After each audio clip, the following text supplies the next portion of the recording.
What if the most horrifying genocide in human history was rooted not just in hate, but in a twisted mix of ideology, insecurity, and manipulation? The Holocaust, which led to the murder of 6 million Jews, is one of the darkest chapters the world has ever witnessed. But the question still haunts humanity: why did Adolf Hitler hate the Jews so much? What was the real reason behind this unimaginable horror?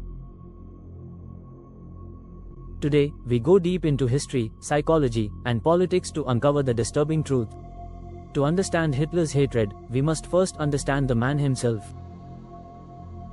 Adolf Hitler was born in Austria in 1889 and grew up in a time of intense nationalism, religious tension, and economic instability. But his early life didn't show signs of the monster he would become. In fact, he wanted to be an artist and even applied to the Vienna Academy of Fine Arts, but he was rejected twice. While living in Vienna, Hitler struggled in poverty and lived in shelters, surrounded by various ethnic groups, including many Jews. Ironically, some of the people who helped him the most during this time were Jewish. So what changed? The answer lies partly in the social climate of the Austro-Hungarian Empire and later Germany. Anti-Semitism, hostility toward Jews, was already widespread in Europe for centuries, fueled by religious, economic, and cultural myths. Jews were falsely accused of being greedy, controlling banks, or being responsible for the death of Jesus. These stereotypes were not new, but in the early 20th century, they took on a modern, racial form. Hitler didn't invent anti-Semitism, but he weaponized it. After Germany lost World War I in 1918, the country plunged into chaos. The Treaty of Versailles humiliated Germany, stripped it of territory, and placed the blame for the war squarely on its shoulders. The economy collapsed, inflation soared, and people were starving. In this desperate time, people wanted someone to blame. And Hitler, rising through the ranks of the far-right political scene, gave them one: the Jews. Hitler claimed that the Jews were not just a religious group, but an inferior race, a threat to the purity and strength of the so-called Aryan people. He promoted the lie that Jews were responsible for Germany's defeat in World War I, calling them traitors who stabbed the nation in the back. This became known as the "stab in the back" myth, which had no basis in fact but was incredibly powerful propaganda. But Hitler's hatred wasn't just about politics, it was deeply personal and ideological. In his book Mein Kampf, written while he was in prison in the 1920s, Hitler outlined his beliefs in racial hierarchy and his dream of a racially pure Germany. He viewed history as a racial struggle, and Jews as the ultimate enemy, the destroyers of civilization. This wasn't just hate, it was obsession.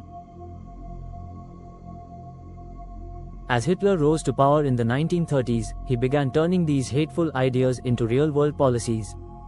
Jewish citizens were stripped of their rights, barred from public life, and isolated from society. Propaganda painted them as dangerous, corrupt, and evil.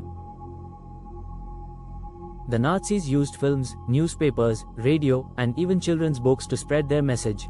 By dehumanizing the Jews, Hitler made it easier to justify violence against them. Then came the war.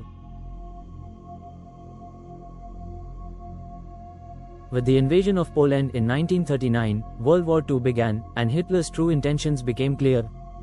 What started as persecution quickly escalated into annihilation. Millions of Jews were rounded up, forced into ghettos, and later transported to concentration camps. There, they were subjected to starvation, torture, forced labor, and mass execution. The Nazis built extermination camps like Auschwitz specifically to kill Jews with industrial efficiency. This was the final solution, Hitler's plan to eliminate the Jewish people entirely. But perhaps the most chilling part of all this is how ordinary people became part of it.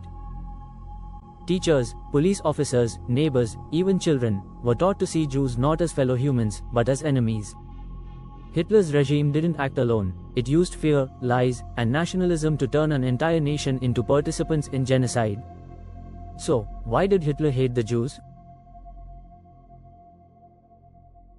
The real reason is complex. It wasn't one single event, but a toxic mixture of personal failure, inherited prejudice, radical ideology, and political manipulation. Hitler turned centuries of anti-Semitism into a deadly political weapon. He didn't just hate the Jews, he needed that hate to rise to power, to unite a broken country under a common enemy, and to justify his brutal expansionist dreams. And that is why it's more important than ever to remember the Holocaust. Because the seeds of genocide are not only in the hands of tyrants, they can be found in propaganda, in silence, and in the willingness to believe lies when times are hard. Understanding the roots of Hitler's hatred is not just about history. It's a warning for the future. If this video opened your eyes, don't forget to like, share, and subscribe for more content that explores the untold truths of history. Let us never forget what happens when hatred goes unchecked.